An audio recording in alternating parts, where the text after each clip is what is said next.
I mentioned earlier, as far as there's a certain section in the book that I kind of really resonated with.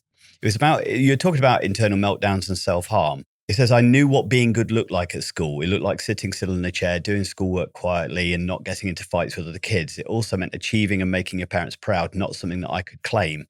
I could see there are other children who could do this sort of good. And I knew that I wasn't like them. And I found that so impactful, so important.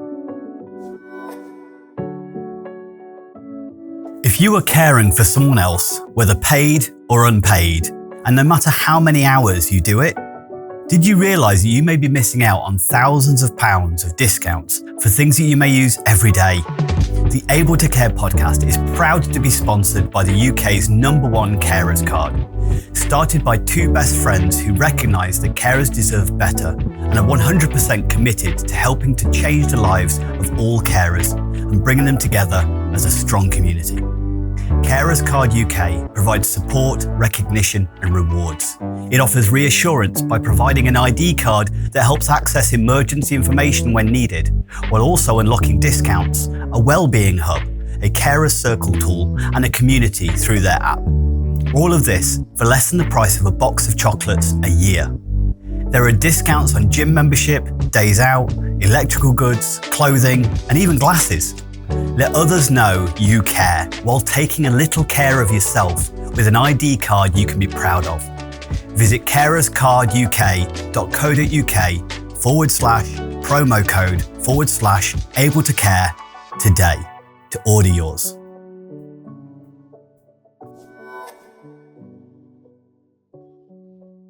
Hello and welcome to another episode of the Able to Care podcast. I'm your host, Andy Baker, and today I am thrilled to be joined by Julia Daunt and Ruth Fidler, co-authors of Being Julia.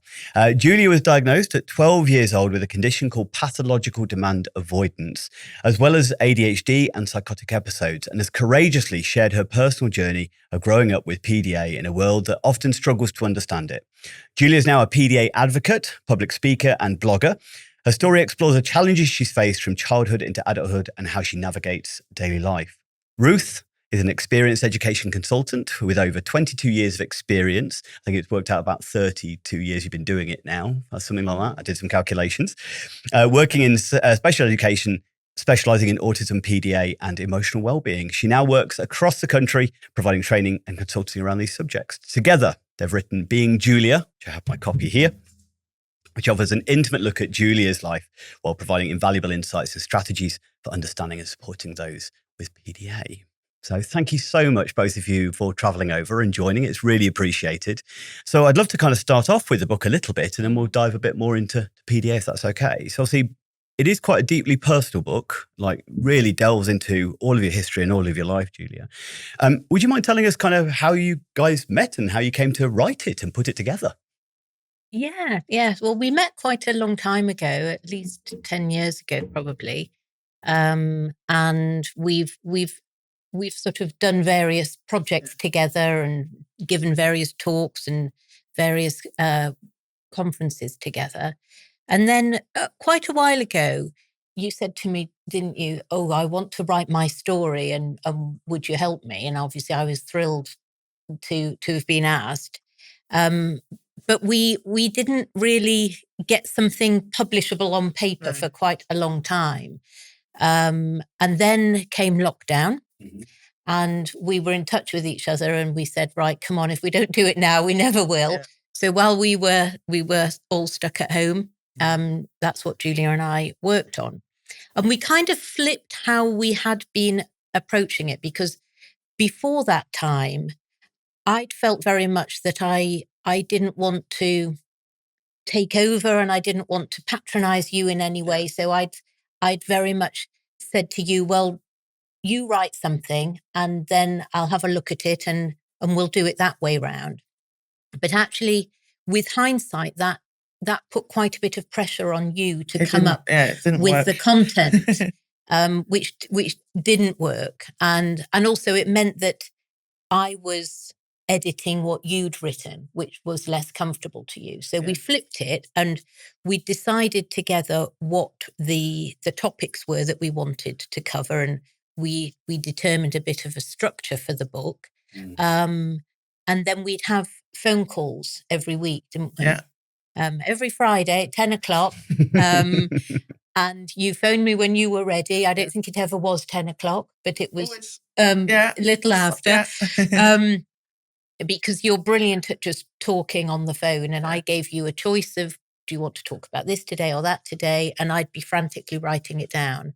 And then you edited what I'd written. Yeah. And that's how we got the book done. Yeah. And it worked. So we did a book all through the summer, really, wasn't it? It wasn't. Yeah. Yeah. So it took you just one summer, was it, that you put this together in total? Is it? Yeah. So once you got going with it, it moved quite quickly. But by the sounds before of it. that, when we were at home every day, yeah, weren't we were. But before that, I think it had been a couple of years of trying the old way of, me. And I think if you'd actually compiled what I'd written in those couple of years, it would have maybe made a chapter in amount of words. Yeah. But it was just a paragraph here and a paragraph there that made no sense to the last one. So not really a book, is it? No, absolutely. Well, it's good that you managed to kind of get that flexibility to flip it round and try something different and having that kind of time to do that, I suppose. Yes. You kind of mention lockdown quite a lot within the book and stuff. And I found some aspects of that quite interesting. And I think many of the neurodivergent community, particularly those on the autistic spectrum, found lockdown quite positive. And you talk about that as much as there's a lot of negative sides to it, but it kind of reduced the stress significantly, gave you time to focus on the things that you kind of enjoyed doing and being in a comfort zone. So yeah, and there was a lot of people during that time that it worked for. I wrote my book during lockdown as well. So, there we go. Very productive time in the publishing world. Because it was good because, obviously Ruth is busy, but obviously during lockdown wasn't. So it meant that we both had time, to spend on this project. Whereas, if we try doing it now, I'm busy now doing, because I am a trainer for the PDA Society as well. So trying to fit that in now would be really hard. So it was time well spent, wasn't it? So. It really was, yeah. And it was lovely because we had a bit more control as well about how we put the book together, because this was not the first book that I've worked with the publisher on. So there was a bit of a relationship there. And that meant that we could have some influence over the cover design and things, which was really important to you. And the brownie recipe. And the brownie recipe. I know it's the brownie recipe, which I might be trying at some point. Yes. It's a very important addition to any book. Yeah. I think it should be universal. Some kind of some recipe, recipe in there somewhere, definitely. A signature dish. Well, it's nice now because I know now that long after I'm gone, the book remains, and so does the brownie recipe. Yeah. So. I think a lot of the other books that you've written are much more factual based. Is that right as well? Yeah. And this one's very much that kind of, again, from the full perspective of the lived experience and stuff like that. Really a different blend of it, isn't it? Which I found quite very insightful. It's nice to hear, the words from the person rather than necessarily the clinical perspective of what it meets in the diagnostical criteria, as you mentioned in there, kind of, but this is what it actually feels like. This is actually what I experienced. And I'll talk about one bit later that really, really touched me. So obviously there is people who are going to be listening who don't really know what pathological demand avoidance is, or may not have heard of it and maybe seen the PDA at some point. You mentioned the PDA Society there. So how would you guys kind of describe it if you were going to try and explain it to somebody else? Well, I think probably the best way to understand PDA is to remember that it's a profile within autism. So if you think of it having its roots and origins within autism, you would expect to see some of those same core characteristics that we see in other autistic people in somebody with a PDA profile. But then on top of that, there are other distinctive characteristics that are impacting on PDAs.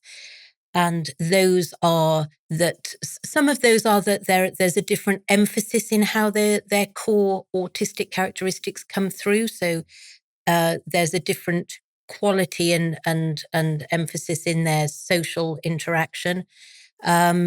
But then things are a bit more distinctive to a PDA profile, and that is the real hypersensitivity to everyday demands of ordinary life. So lots of us may avoid doing all sorts of things that we don't feel like doing, or maybe aren't very good at doing, or have gone off the idea of doing, or whatever it is. But where we talk about that avoidance in PDA profiles, it's very much outside that range of ordinary. And it's really relating to anxiety and to overload. And that has its roots in this hypersensitivity to everyday demands. And those demands, it's important to recognize, are not just the external demands of everyday life, like somebody telling you, come here, do that, put this over here, but are internally generated demands as well of, I would quite like to do that thing, but now I've thought of it being a nice thing to do, it's triggered my avoidance. And also it can pertain to things that are within that person's capability of doing. So that's quite counterintuitive for some supporting adults, of children and young people, or of other adults, to be a bit confused about, but I know you can do this, or I know you did this yesterday. What's getting in the way today? And what I suppose I would say is that that's the right question to ask. What's getting in the way today? But ask it with an open mind so that you're really listening to understand the answer. Don't ask it from a point of judgment. Yeah. Or because I'm still trying to coerce you to do this as well. Yes. Still trying to understand. Yeah. You But mentioned, I don't know whether you've got anything to add to that. So yeah, direct demands are hard to tolerate or follow. But actually, self-imposed demands, so things that I want to do, things that I enjoy, are actually the hardest to overcome. And I think a lot of people sort of think to themselves, well, if I don't ask anything of Julia, she'll be fine. She'll be able to manage. And it's actually, the pressure I put on myself is greater. and it's kind of, I think you mention it in the book, but expectations, isn't it? It's kind of whether that be self-imposed expectations of I should be able to do this, or I want to be able to do this, and then not being able to do that, but also expectations of things like social expectations. For instance, you should go to this thing and you should enjoy it. Well, straight away, that's an expectation. I give you this gift, or I should like it, or you mention it in the book of kind of the getting praise or getting some kind of appreciation. Is a case of, you're expecting me to react a certain way to this, and therefore that feels overwhelming, anxiety provoking, and therefore I can't do it. And also, there's now an expectation to do that again. Yeah. If not better. Yeah. You know, when a child brings home a piece of work from school, mum and dad are very proud. The teacher's very proud. But there is that expectation that next week's work will be better. Your handwriting will have improved. Your colouring will have got better. So there's quite a lot with those. Can I ask you, do you think is that a cognitive process, or is it just an automatic process? Are you aware of it when it happens, or is it completely almost non-conscious, and it's then something you kind of realise afterwards? I'm not aware at the start of it, but I'm aware of the feeling that it's left.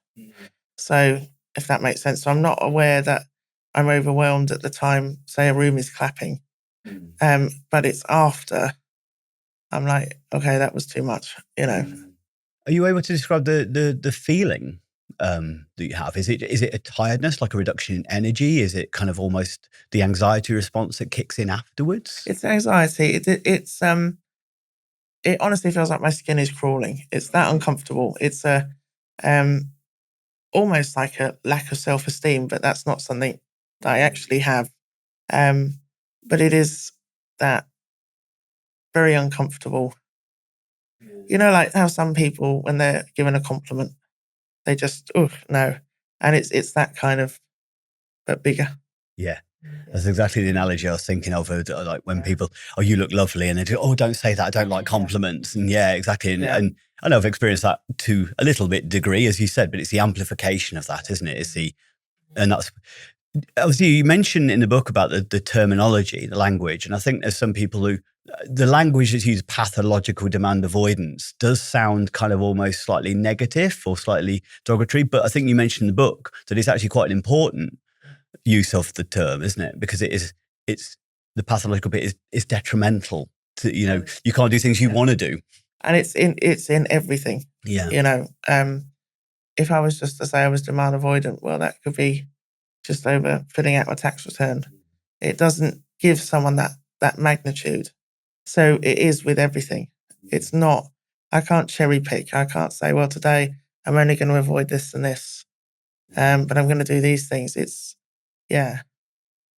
I think it's the PDA Society that have a video that covers a few different examples, and I went and watched that video, and I've been aware of PDA for a while. There was a story from a lad whose family had a pet dog, and he couldn't even throw the stick for the dog. He didn't want to upset the dog. He didn't want to be mean to the dog. He wanted to throw the stick for the dog, but couldn't even, because it was an expectation. It was a demand, and it was too much in that moment. And that was a really interesting kind of something I'd never even thought of as being an expectation that somebody would feel.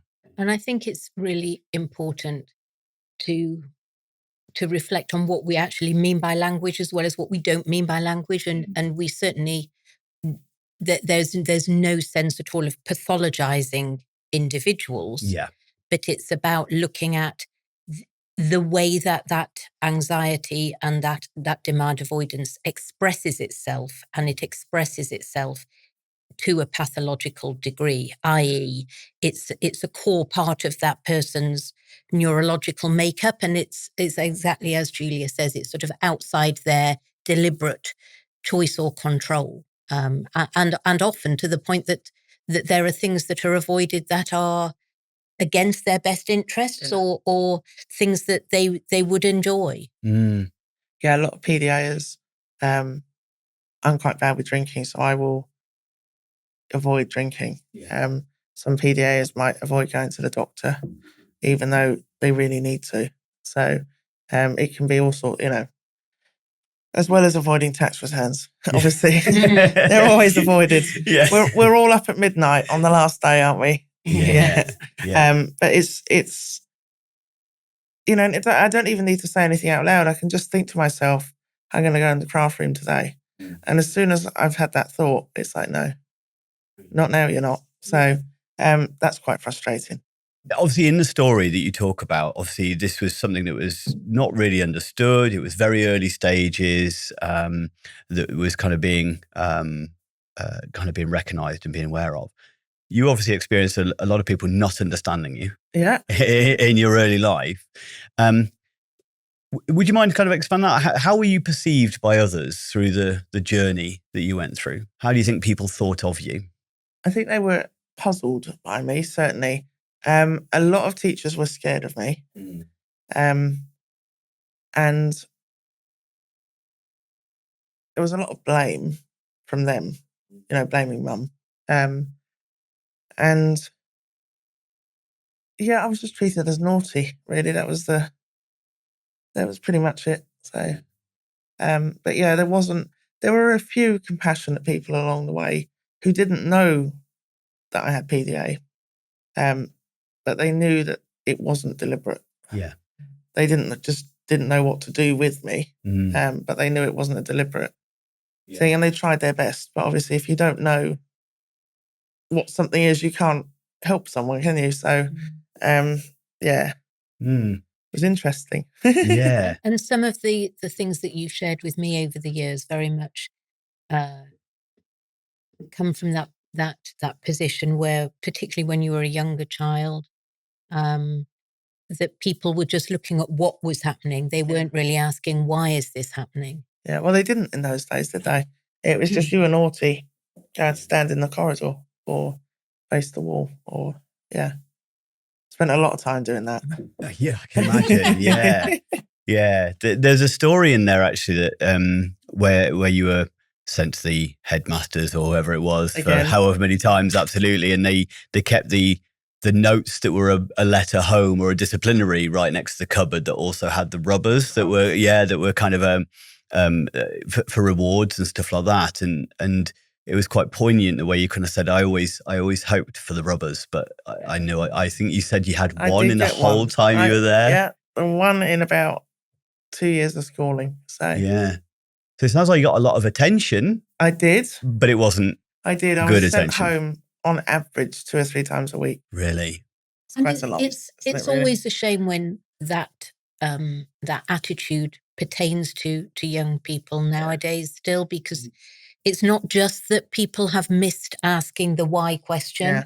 It's also they've not thought through what is the impact of sending this person home a couple of times a week, and what messages are they getting from that, and how is that helping them to come back with a sort of a spring in their step the next time. And so it's really hoping that supporting adults, whatever their role, widen their lens and take in a much broader range of factors when they're supporting children.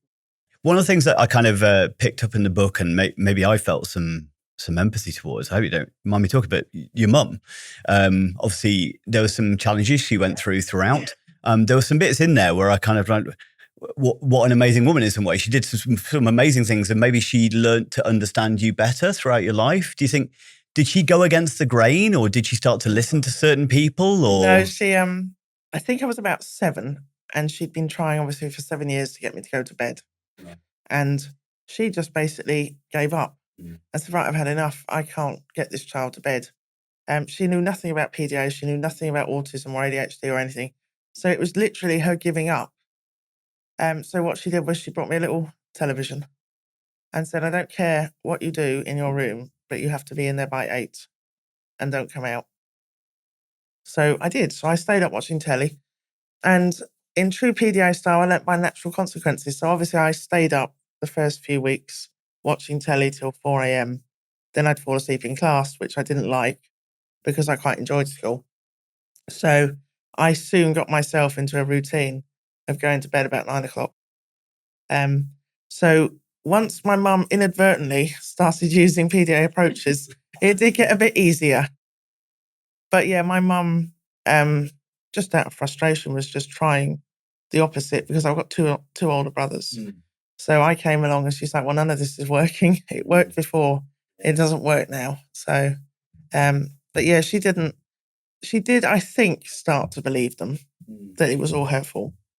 But she certainly didn't in the early days. So I think the instinct is, isn't it, when you've got somebody who is desperately needing to keep a level of autonomy, the instinct for people is, well, we need to take away all their control to teach them that they're not allowed it, essentially.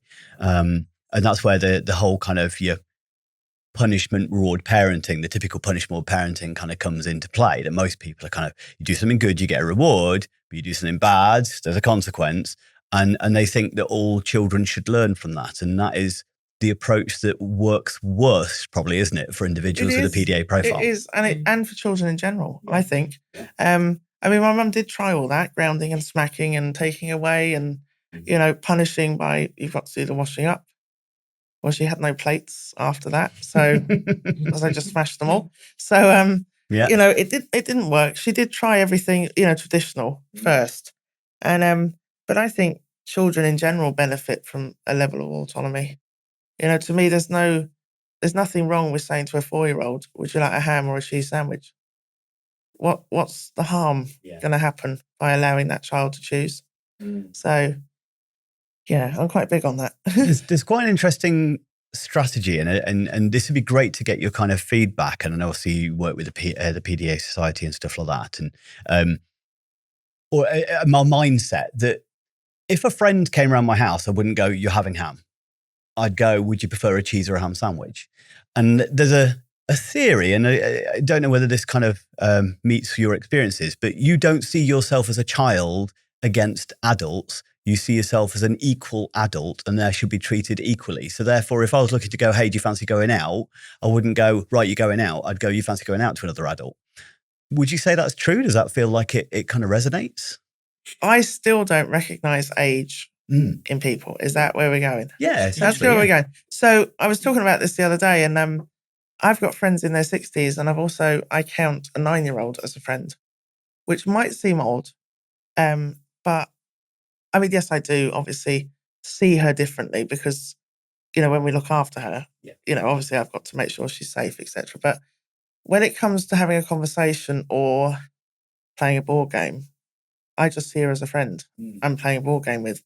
It's not, and actually I put, when we have her sister there who's 11, I also put her in charge because she's much more grown up than I am. So, so I'm like, no, we'll leave the 11-year-old in charge. And yeah, but certainly in the adult world, I don't see anyone as any better, certainly as anyone else, based on maybe what their qualifications or experience are. I think we're all equal. Which does get you into trouble when the person that you're with doesn't. Yeah. Yeah, absolutely. Well, I think it's more challenging for children, isn't it? Because with children, there are those societal rules.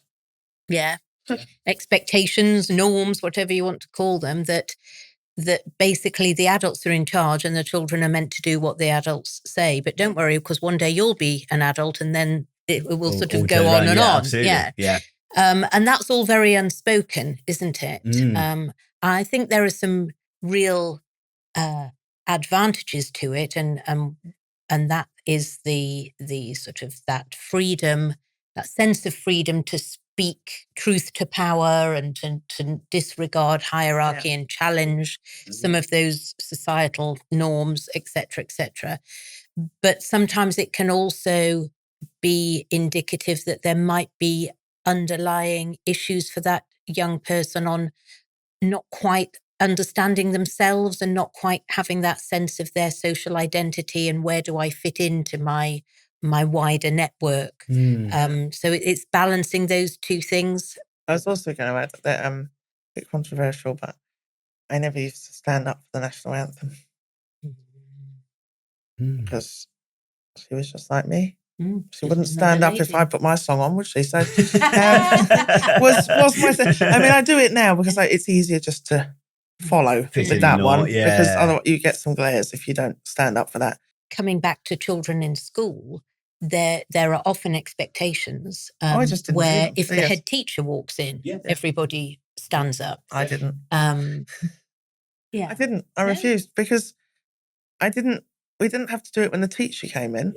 We didn't have to do it when the dinner lady came in.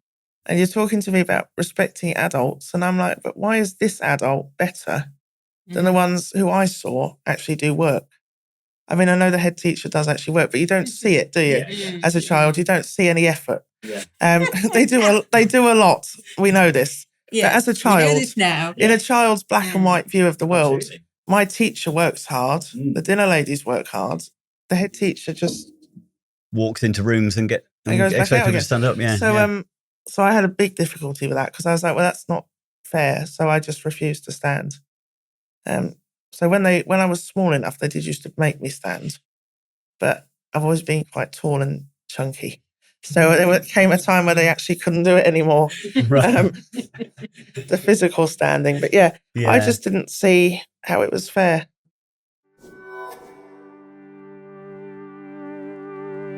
Let me ask you a question. Do you ever find the pressures of supporting, teaching, or caring for someone else overwhelming and wish you had access to more support and information? The Able to Care podcast, in connection with Able Training, has created the ablehub.uk, where for less than the price of a coffee a week, you can access exclusive podcast content, resources, events, and over 45 certified online courses, covering topics like self-care, understanding dementia, neurodiversity, first aid, conflict management, financial advice, and so much more, with new content and courses being added each month. We are so confident that you will benefit from the Able Hub that we are offering 14 days access completely free of charge. No contract, cancel anytime. Become part of the ablehub.uk community and gain the support, knowledge, and resources you deserve. Don't struggle alone. Be able. Find the link in the description.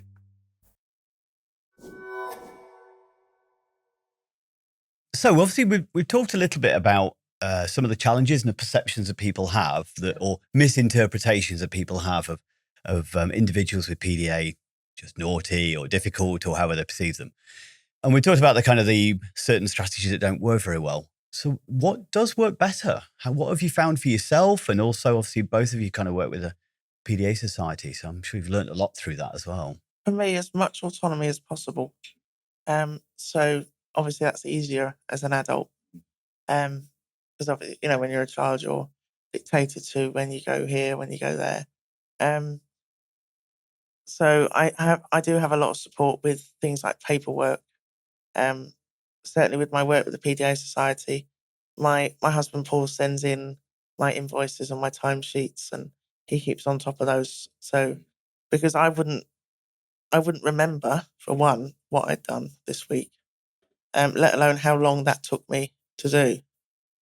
So he does all that. So that's his role. Yeah. So just autonomy, basically, just choice and being allowed to move the goalposts slightly. So I suppose the best example of something that people call reasonable adjustments is when I go to the doctors. It actually started in lockdown because they were doing it for everyone, where you weren't allowed into reception. Mm-hmm. So you had to wait outside. So after lockdown, I said, can I carry on with that, please? It worked quite well. So now when we get there, we ring and we tell them we're here. And I wait in the car, and then they come out the fire exit, which means I don't have to walk through reception. I don't have to engage with anyone else. And I just go straight into the consulting room. And that really helps. I know you've got a card that you carry around with you, don't you? That to help people raise awareness and stuff. And I think you described quite an uncomfortable situation that you went through on the train. Yeah, the train. There's a couple of examples there and back, Yeah, wasn't it? yeah. And with a mix of experience of individuals that you kind of encountered in both of those scenarios. And the card's quite simple as far as just explaining your diagnosis and then kind of what helps for you and stuff. Yeah. And it is that a quiet place and just give me as much choice as possible and let me have time and calm if I need it and stuff like that. Have you, I take it you use that card quite often in quite a few different circumstances? I do. I tend to leave it for the times where I'm on my own and I'm not able to say that I need space. I tend to just frantically hand it to someone and hope that they know what the word autism means. And then, so yeah, I do use it. And I if I'm at a conference or somewhere busy, I will wear a name badge that basically has got my name on it, but says also I'm autistic. Yeah. So just in case. So.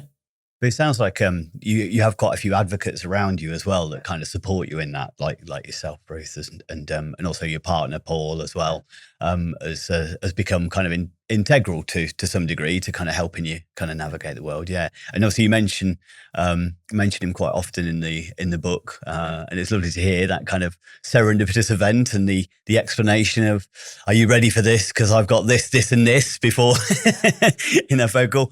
Obviously his chapter refers to, he's obviously quite a special gentleman in the fact that I was aware that I didn't want to keep her waiting and make her anxious, so I called her back within the hour. I thought was quite lovely and kind of almost, oh yeah, that's destined to work, isn't it? To some degree, if you could be that understanding and that early on in the relationship, especially when you didn't have any idea about what ADHD even was. Yeah. That he'd never even, he'd heard of it, but he'd heard of it the way people have heard about, unusual diseases. You've heard about it in a film once, but you don't actually know anyone with it because it's very rare. Kind of, he had no clue really what ADHD was. And there wasn't actually much to Google back then about PDA, so that probably didn't take more than an hour. No, yeah. Just to do that bit. And you think of the first book that we published was in 2012. So yeah, there wasn't even a book. in the grand scheme of things, it's quite recent. Yeah. And just to sort of pick up on some of the things that you were both talking about there in terms of support that is helpful. I don't think it's that. I don't think it's that we ought to be trying to avoid or protect young people or adults from any expectations, because everyday life is infused with them. Yeah. It's about the perception of demands, and that's the purpose of offering a bit more choice and a bit more autonomy, so that if you don't feel that you're cornered, then you're less likely to respond in a stuck way. Yeah. But I would also say that when it comes to giving choices, it's equally important not to flood somebody with too many choices. So maybe between 2 and 3 choices is ideal, because if you give somebody totally open choice, then actually now they're overwhelmed by something different, which is, I don't know what to choose. I use the example of going into a Subway. The first time I ever went in a Subway, I nearly had a meltdown because I just wanted a sandwich. Yeah. I said, what type of bread? Would you like 6 days? What kind of cheese? Do you want it toasted? Do you want the salad? It's like, I just want a sandwich. And it can feel very overwhelming for many of us, too many choices. So again, I think, if people can relate that over to themselves of how they feel, but then amplify that, to tenfold, thousandfold as far as the experience and stuff.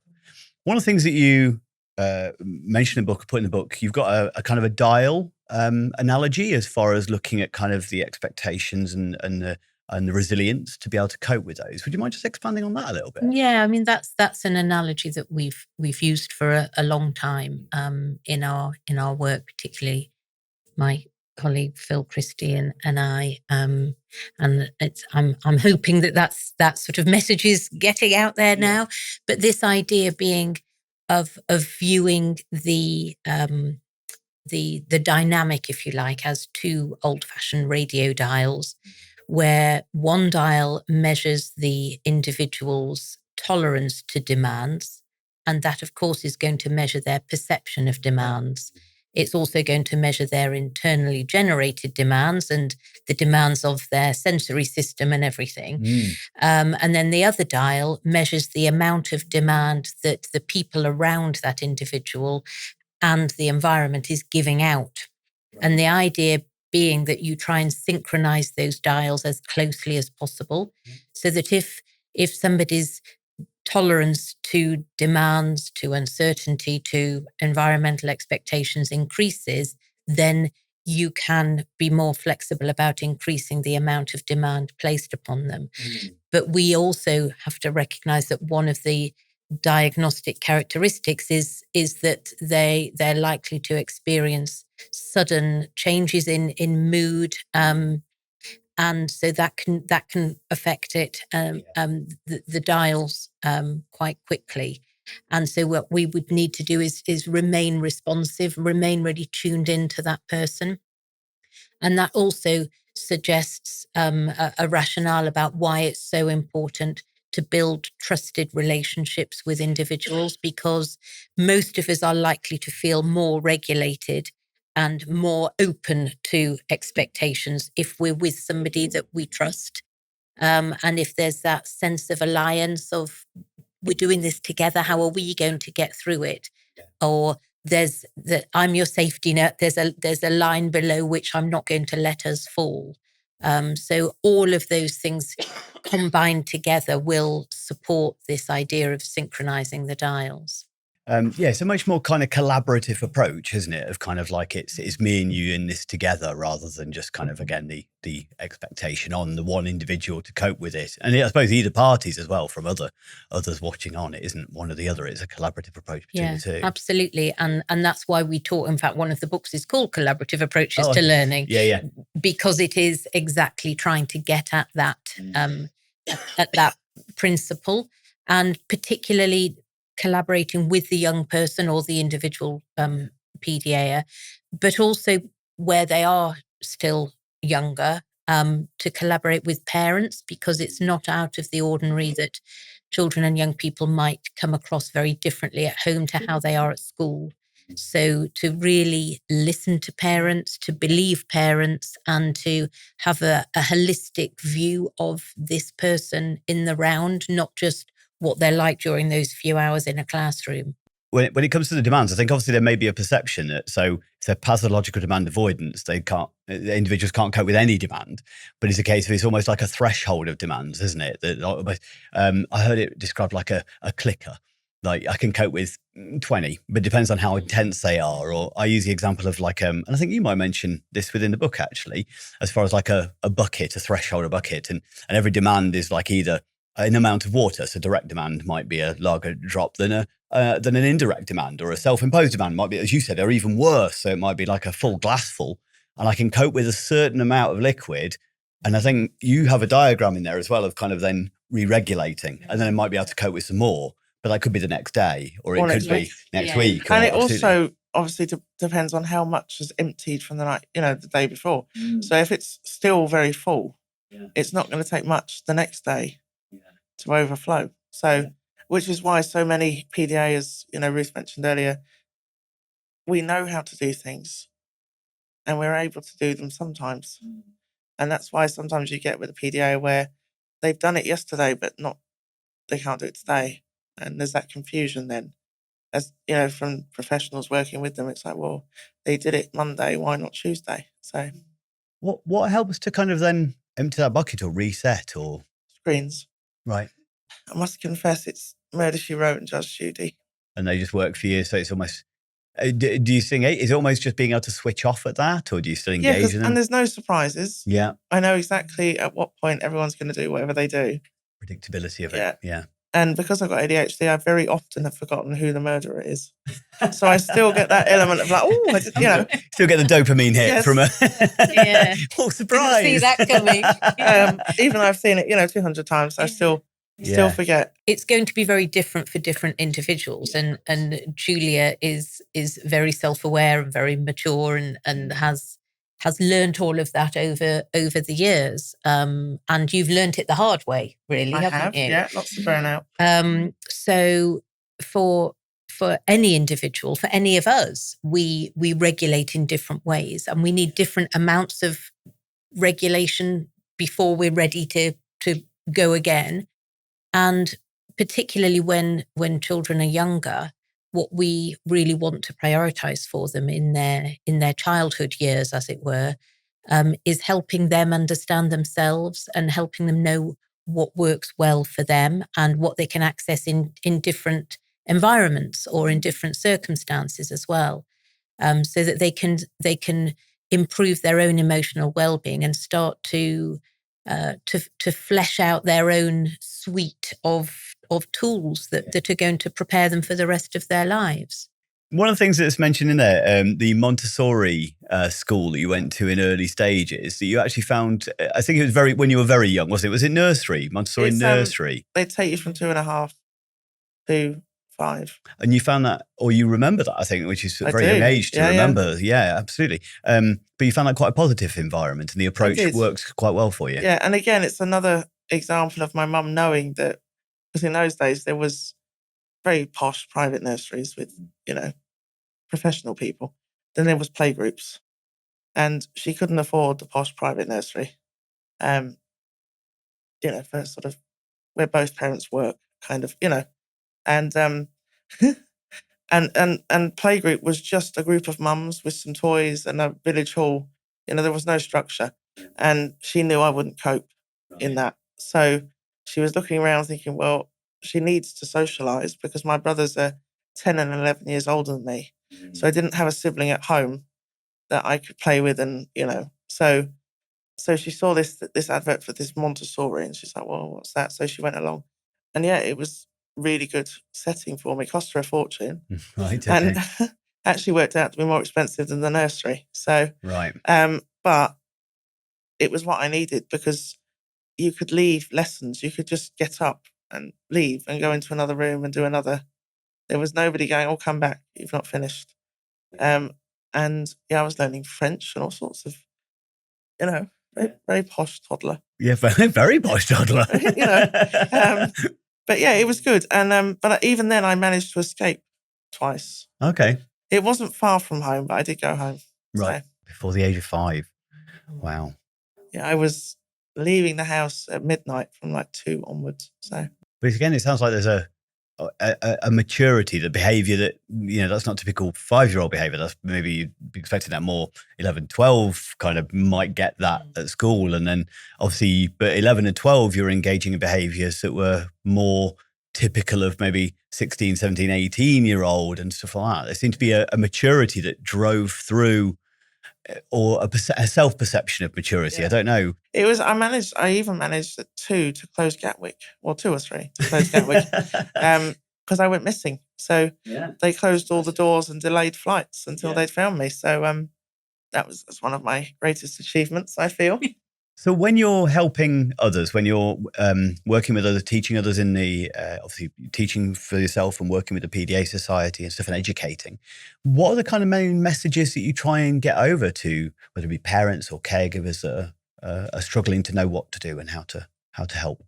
Well, I think the starting point is to listen, to understand what is somebody's experience, whether that's understanding their experience as a parent as well as understanding their children's experience.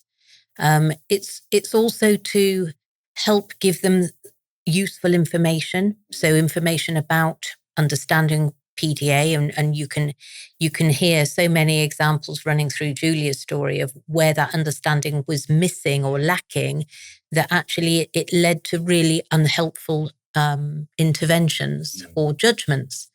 It's also helping families and education providers understand that there are things that can be done, that can be really supportive, really helpful, really positive, that actually just require a shift of ethos or attitude, that are about them accepting this person for who they are, working with them, building a close relationship of trust and respect with them. And then in terms of the style of approaches, using more flexible, creative, person-centered, interest-based type of ways of engaging that person.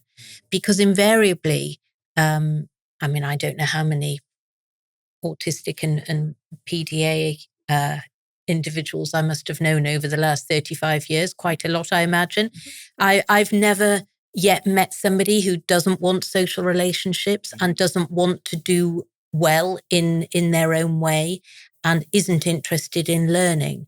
So if that's what we have as our raw material, then I think it's up to us as educators and supporting adults to think, how do we engage with those people, and how do we work together on that? Back to your idea of pulling out collaboration. Don't sweat the small stuff. Parents get very stressed, and they've got their 8-year-old and they're convinced that the outlook is bleak. And I'm like, well, it is at the minute where you are is bleak, but life changes. You know, if you'd taken me at any sort of snapshot in that book when I was younger, you might not say she's going to be sat here in 2024 doing a podcast. You're going to say she's probably going to be in a cell somewhere. So, it doesn't have to be bleak. And with the right support, PDAs can do their own, it's still their own thing. But we can contribute to society, and I think be quite a positive thing in society. Because parent friends of mine, with and without PDA children, are now using PDA approaches, whether there's autism in their family or not, and all the children are benefiting. When I look after those 2 girls, I use PDA approaches. They're not formally diagnosed, but I have, obviously assessed them myself. And so they're not PDA, but there's definitely an autistic ADHD ness in them. And but yeah, they love it. They love the choice. When we go into a shop, I give them £1, £2 or whatever, and I say, off you go. Rather than you can only have, I'm like, just the shop is yours. Just as long as you got the money, teach them the money skills. And it's quite lovely. And I think one other thing, sorry, just to add in there, would be that I would want as a key message for people to take away this notion that PDAs can't help, won't. Yeah. So that there are definitely moments where they won't do that thing, whatever it is. But I would want anybody around to recognize that they can't help the fact that they won't at that point. And it's up to us to be thinking, what do they need right now, and what can I do differently to support that? And that might be that we need to check back in with ourselves about, have we given enough options? Have we over exaggerated the perception of demand? Have we allowed enough recovery time? Have we given access to regulation? And who is maybe better than me in this moment to be able to support this young person? That ties really nicely. As I mentioned I mentioned earlier, as far as there's a certain section in the book that I kind of really resonated with. It was something, and I passed on. It's something I've been trying to get over, and I just thought this was, hearing it from the person themselves was just amazing. It was about, you're talking about internal meltdowns and self-harm.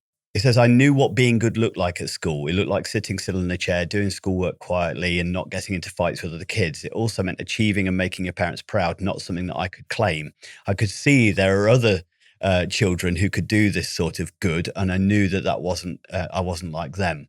And I found that so impactful, so important, that I described it last night to somebody. I was talking to somebody about this last night, saying as a meeting, and they're having challenges with their child, and there's a suspicion of autism and stuff, and there's some demand avoidance. ODD has been thrown around, and we were going to talk about it, going like a phobia of spiders.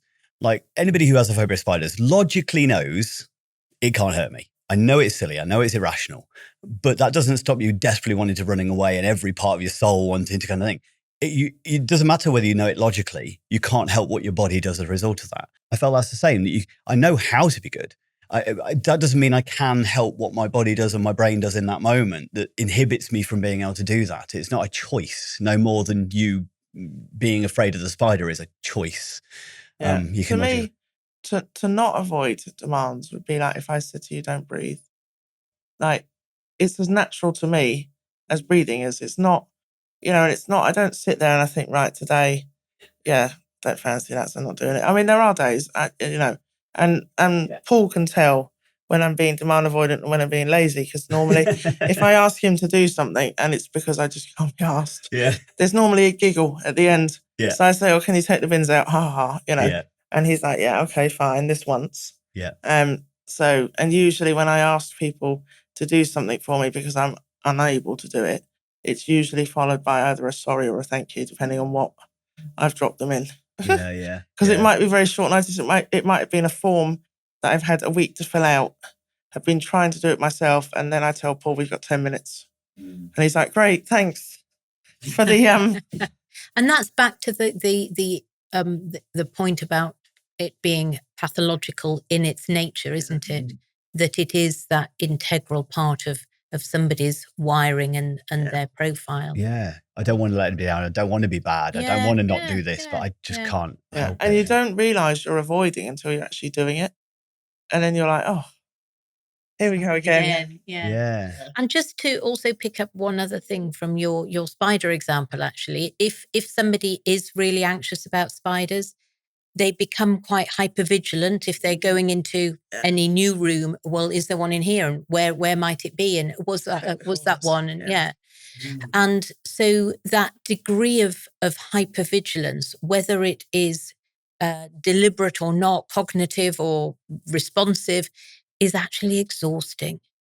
And I think that's something that comes through in a lot of PDAs that I've known, is that they just get exhausted by everyday life, because you think of the different types of demands. And I know that in the book, we talk about the different styles of demands, that it's not just those direct ones or the perceived ones or the sensory ones. It's also the indirect ones, the social ones, etc., etc.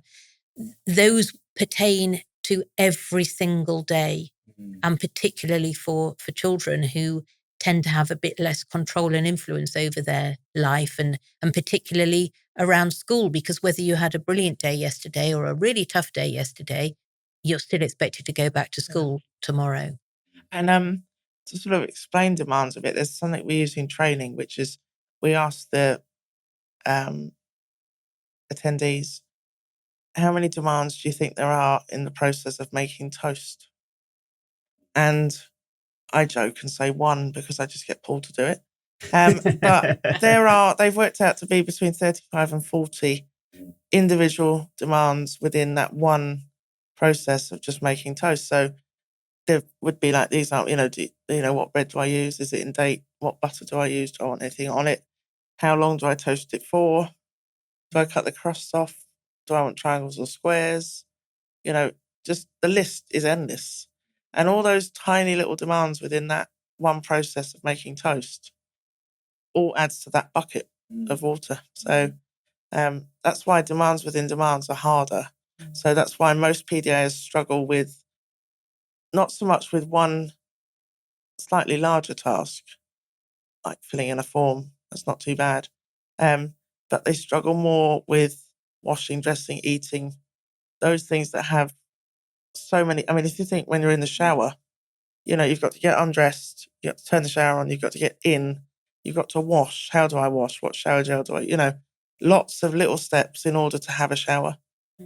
So that's why, when I explain to parents, that's why your PDAs struggle so much with brushing their teeth or going to the toilet and, that kind of stuff. So, and also I would like to hope that people listening to this have an understanding that, Julia is an amazing person and does events like this just fabulously. And that is absolutely true and needs celebrating and recognizing. We also need to understand what Julia needs to do wrapped round that in order to manage today. So this isn't just right, I'm doing all this list of demands and then I'm slipping in a podcast and then I'll go on to do loads of other things later today or for the rest of this week. That actually you need to cushion bigger events with a lot of opportunities for regulation and, like you say, to just let some things go. So I'd just like to kind of draw it to a bit of a close, that's all right. Obviously, we've touched on masking, we mentioned it. And obviously there's a whole section in your book talking about meltdowns as well. And I think people have a preconceived idea of what a meltdown is. And what I quite liked within the book is you kind of broke it down. Meltdowns have changed for you depending on age. I think you talk about your typical kind of what's perceived as maybe some people would describe as a tantrum. I know that's not correct within younger children, but then became a very different form of meltdown within your adolescent years and stuff. Would you mind just talking about those and kind of, so what is a meltdown for you? I have a few sort of flashpoints, but you're not a psychiatrist, so we're doing all right. Yeah. And we're not here today to talk about my medication. So that, again, we're fine. But if you were to do either of those things, I usually say a very naughty word and leave. And I would swing the door. I've left holes where the door handles hit the wall. And I leave. I usually leave Paul left behind. And that's his job then to apologise, make excuses, and then we leave. And then I'll go and cry and swear a lot. So that's my meltdown now when I'm triggered. If it's a build-up one, like it was on the train, I surprised myself and went mute, which I didn't think was a possibility for me. But I did. I couldn't speak, and all I did was just stand there and cry. So, and I do throw the occasional object, like chips. They're quite good to throw at people. Paul. If he's annoyed me, I throw a chip. But yeah, they were certainly much more explosive when I was a child. Chairs, tables, thrown at people, not just wherever. Yeah. Occasionally it would be the person was inadvertently hit. But yeah, it was, I don't know if I was deliberately aiming at people, but I don't think I was, but I wasn't actually actively avoiding. Does that make sense? Yeah. So I didn't think, I won't throw it there, because you're just throwing it. You're not thinking, are they there or are they not there? Yeah. So, but maybe you were throwing it at the source of the problem, rather than throwing it at that person. Well, thank you very much for both of you. It's been genuinely an interesting us. Conversation and an experience. So, for anybody out there who's watched or listened, if you found anything we've talked about useful, interesting, please reach out, like, comment, and share. Do check out the book. I'll show the cover so people can kind of see. As far as, I'll make sure I show it. Say again. Higher. There you go. Perfect. Perfect. Thank you very much. You. My pleasure. My pleasure. Have you ever encountered an adult or child's behaviour that has felt difficult, overwhelming, or challenging? Have you sometimes felt at a loss of what to do, or know that you didn't handle it quite right? People are complex and unpredictable, and their behaviour can be like the weather. We've all made the mistake of looking out the window and feeling safe to wear shorts, but 5 minutes later wishing for an umbrella. What if, like a weatherman, you understood how humidity, temperature and pressure all come together to cause the weather, allowing you to better prepare, predict and respond and prevent ever having a picnic ruined by a thunderstorm ever again. My book, called Targeting the Positive with Behaviours that Challenge, helps you to become the weatherman of behaviour. It provides you with a toolkit to increase competency, confidence, resilience and empathy, so you feel more assured about how to respond to distressed or dysregulated behaviours in others, including those affected by trauma, mental health, neurodiversity, learning disabilities or dementia. Build better connections, achieve de-escalation and improve outcomes for yourself and those you engage with my celebrated 6-stage target model, a step-by-step process to reduce distress for everyone. Discover my empowering, person-centered guide in Targeting the Positive, written by me, Andy Baker, available from online bookstores worldwide.